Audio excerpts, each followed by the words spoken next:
In 1978, I signed on as crew on a small boat to sail the South Pacific. It was a memorable journey. Due to navigational blunders, we became lost for 40 days in the open ocean. What occurred before, during, and after this journey has been the basis of a series of my Toastmaster speeches, appropriately titled Lost at Sea. Thus far, I have presented a prologue and a chapter 1 of the story. At some future date, I will continue with chapter 2 in a speech titled The Doldrums. However, at this point, I feel that it would prove useful if we were all on board with some knowledge of the parts of a sailboat. In the next chapter or two of my story, you will hear words like port, starboard, hull, beam, running rigging, standing rigging. You get it. Basic knowledge of sailboats and sailing will make more sense as I describe the challenges we faced when navigating the South Pacific in our rather small vessel. So, welcome aboard. In the next 5 minutes or so, I will walk you through the general names and parts of a sailboat. We'll call this Sailing 101. Describing the parts of a sailboat can get confusing, even on a small boat. So I generally divide the sailboat into 4 main segments. All sailboats have these parts: a hull, mast, sails, and rigging. Let's talk about the hull first. The hull is the floating device, or most people would just call it the boat. It gives buoyancy to the craft, and everything is attached to the hull. The 2 main types of hulls are multi-hulls, like catamarans or trimarans, or monohulls. Let's look at the different parts of the hull.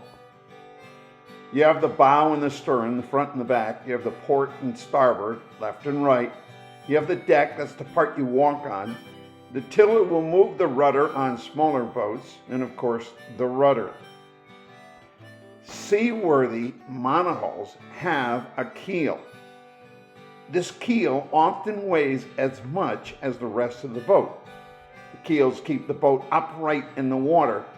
However, the problem with a heavy keel is that if you get a hole in your boat, it quickly fills the boat with water and you sink. Catamarans have 2 pontoons and do not have a keel. The steering device is a tiller. On a larger craft, you will call this the helm. It's the steering wheel. Now the mast. Mast is the long-standing pole that holds up the sails.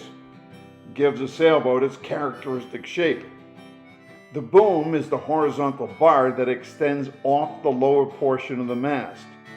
The mainsail is attached to the mast and the boom. I sail a Hobie Cat that is 18 feet long. On my voyage into the South Pacific, we were on a ketch that was 38 feet in length, just slightly more than 2 times the length of my Hobie.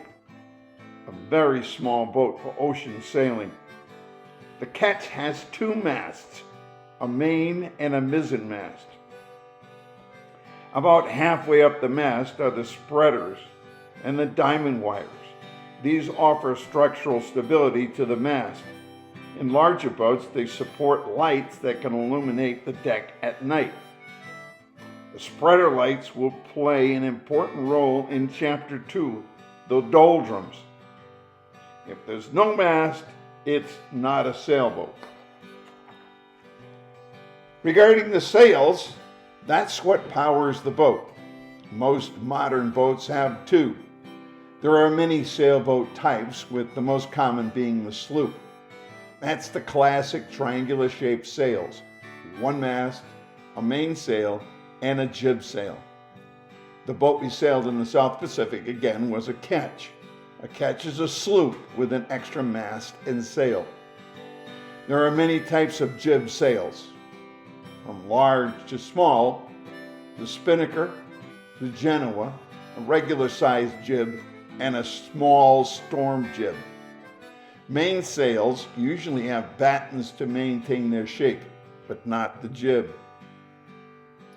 Reefing points are employed when you want to lower or shrink the sail in high winds.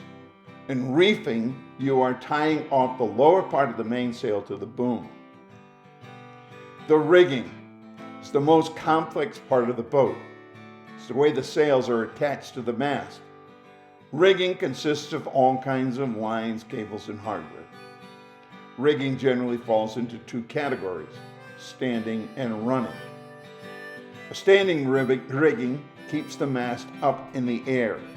The running rigging consists of the halyards that are used to raise and lower the sails, and the sheets or ropes that control the sails. Here's a picture of the main sheet on my Hobie.